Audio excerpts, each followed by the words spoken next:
Tuloy ang pamimigay ng 2,000 pisong uplift assistance sa ilang probinsya sa Western Visayas.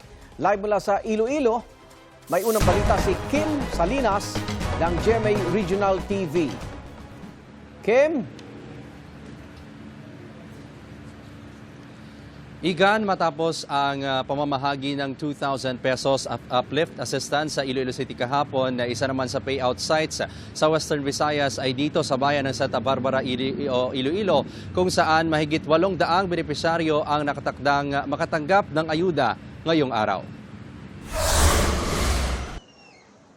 Umabot sa 2,198 na itinuturing na mahihirap na pamilya sa Western Visayas ang nakatanggap ng Unified Package for Livelihoods, Industry, Food and Transport o Uplift Assistance kahapon July 20. Ang bawat pamilyang benepisyaryo nakatanggap ng 2,000 pesos. Ipinatupad ang pamamahagi ng ayuda sa Iloilo City at sa mga piling venue sa probinsya ng Iloilo, Aklan, Antique, Capiz at Guimaras. One time lang ang ayudang ipinamahagi sa mga miyembro ng 4Ps at walang gutom beneficiaries.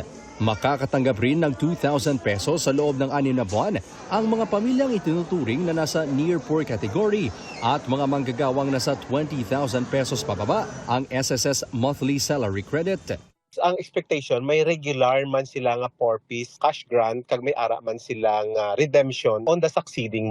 Ayon sa DSWD Western Visayas, magpapatuloy ang pamamahagi ng ayuda hanggang maabot ang target beneficiary sa rehiyon na umabot sa 243,000 families. Malaking tulong daw ang ayuda para sa pamilya ni Loreto ng Barangay Sook Arevalo sa Iloilo City. Maski sa mga bugas-bugas lang, makabakalkas ang bugas. Mahal din sa buong daan, sa buong ano sir na gasolina? Mahal ka tama eh. Malaklon gid.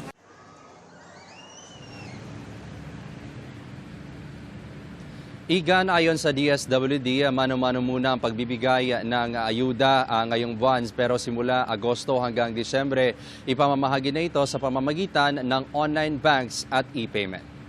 Igan? Maraming salamat, Kim Salinas ng GMA Regional TV.